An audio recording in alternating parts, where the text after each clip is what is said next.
අයිබෝවන් කියලා පිළිගන්නත් මම හැමෝම ටෙක් වයිබ්ස් සොලියුටිව් channel එකට තවත් අලුත් වීඩියෝ එකකට.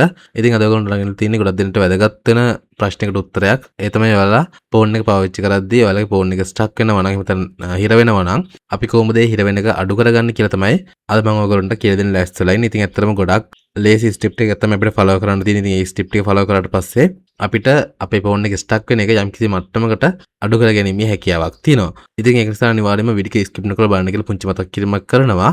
ඒ වගේම ඔයාලා තාම channel එක subscribe කරලා නැත්නම් අනිවාර්යයෙන්ම channel එක subscribe කරලා අපේ channel එකට එකතු වෙන්න කියලාත් පුංචි මතක් කිරීමක් කරනවා. හරි එහෙනම් අපි යමු අද වීඩියෝ එකට.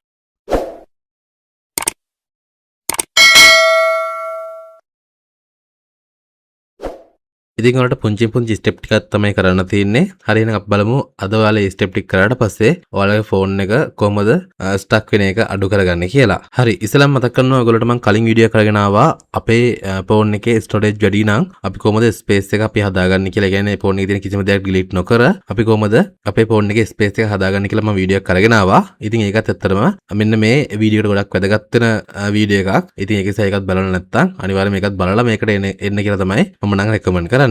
ඉතින් අන්නේ ස්ටෝරේජ් එකත් මේ ෆෝන් එකේ ස්පීඩ් එකට එහෙම නැත්නම් මේ ෆෝන් එක ස්ලෝ වෙන්න බලපානවා. ගොඩක්ම බලපානවා. ඔයාලා කලින් මේ වීඩියෝ එක බැලුවා නම් මම ඒකෙදි පැහැදිලි කරනවා. ඔයාලගේ ෆෝන් එක අඩුම 15%ක්වත් ඔයාලගේ ෆෝන් එකේ ස්ටෝරේජ් ෆ්‍රී තියෙන්න ඕනි. මොකද ඒකට හේතුව තමයි ඔයාලා මොකක් හරි ඇප් එකක් රන් කරද්දී ඒ ඇප් එක රන් කරන නම් යම්කිසි ස්ටෝරේජ් එකක් අවශ්‍ය වෙනවා. අන්න ඒක නිසා තමයි ඔයාලගේ ස්ටෝරේජ් එකෙන් 15%ක්වත් අඩුම තරමේ ෆ්‍රී තියෙන්න ඕන කියලා කියන්නේ. එහෙම නැත්නම් මොකද වෙන්නේ? ඔයාලගේ 100%ක්ම ඔයාලගේ ෆෝන් එකේ ස්ටෝරේජ් පිරලා තියෙනවා නම් ඔයාලගේ ඇප් එක නම් රන් වෙන්න ස්ටෝරේජ් එකක් නැහැ. ඒක නිසා ඔයාලගේ ෆෝන් එක ලැග් වෙන්න බලනවා. ඔයාලට ඔයාලගේ ෆෝන් එකේ ස්ටෝරේජ් ෆ්‍රීද නැද්ද කියලා බලා ගන්න පුළුවන්. ඔයාලා සෙටින්ග්ස් වලට ගිහිල්ලා ස්ටෝරේජ් වලට ගියාට පස්සේ ඔයාලගේ ෆෝන් එකේ ඔයාලගේ ස්ටෝරේජ් එක බලා ගන්න පුළුවන්. කොච්චර ෆ්‍රී තියෙනවද කොච්චර ෆිල් වෙලා තියෙනවද කියන කාරණාව. ඉතින් මම මේ පෙන්නන ෆෝන් එකේ නම් 87ක් ස්ටෝරේජ් ෆුල් වෙලා කියලා පේනවා. ඉතින් ඒකේ 15%ක් අඩුම ෆ්‍රී වෙලා නැහැ. ඒ කියන්නේ 13ක් වගේ තමයි ෆ්‍රී වෙලා තියෙන්නේ. ඒ කියන්නේ ඇත්තටම මේ ෆෝන් එකත් පොඩ්ඩක් ස්ටක් වෙන්න බලනවා. මම මොකක්ද ඇප් එකක් එහෙම රන් කරද්දී.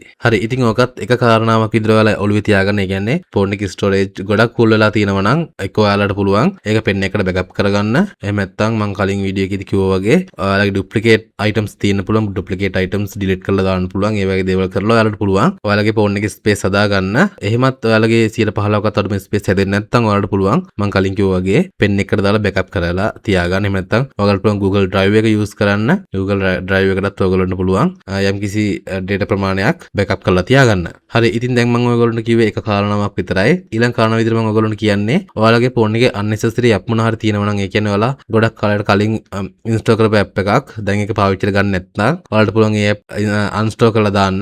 මොකද ඒ app වලනොත් වෙන්නේ ඔයාලගේ ෆෝන් එකේ storage එකේ යම්කිසි ප්‍රමාණයක් ඒ app වලටත් අත් වෙලා තියෙන එක.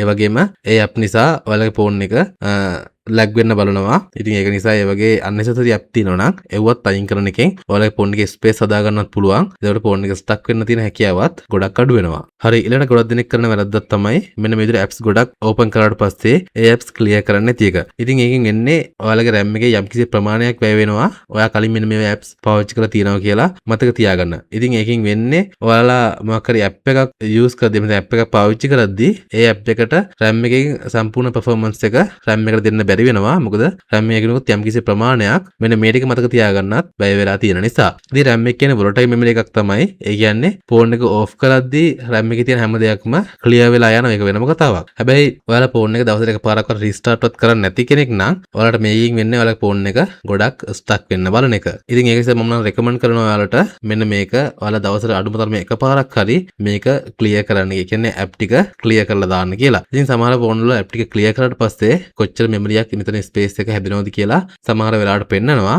මෙන්න මේ වගේ සමහර වෙලාවට කොච්චර ස්පේස් එකක් හැදෙනවද කියලා සමහර ෆෝන් වල පෙන්නනවා. හැබැයි සමහර ෆෝන් වල පෙන්නන්නේ නැහැ කියලා ප්‍රශ්නයක් නැහැ. ඔයාලට මේක ක්ලියර් කරගන්න කියලා තමයි මම රෙකමන්ඩ් කරන්නේ. ඒ වගේම තමයි තවත් දෙයක් ඔයාලා දැනගන්න ඕනේ. ඔයාලට unnecessary app ගැන මම කලින් කිව්වා. ඒ වගේම app ජාතියක් තමයි heavy app කියලා කියන්නේ. ඉතින් ඔයාලා මොකක් හරි app එකක් Play Store එකෙන් නැතුව web එකකින් කියලා download කරනවා නම් ඒක heavy app එකක් කියලා සමහර වෙලාවට notify කරලා අපිට පෙන්නනවා. හැබැයි සමහර ෆෝන් වල එහෙම පෙන්නන්නෙත් නැහැ. ඒ වුණාට සමහර heavy apps තියෙනවා. ඔයාලා search කරලා බලන්න heavy apps මොනවද කියලා. ඉතින් මම නම් වශයෙන් කියන්නේ නෑ මේ මේවා heavy apps කියලා. මොකද ඒවා ඒ සමාගම් වලට හරි නැති නිසා. ඉතින් අන්න ඒ වගේ heavy apps තියෙනවා නම් අනිවාර්යෙන් phone එකෙන් අයින් කරන්න.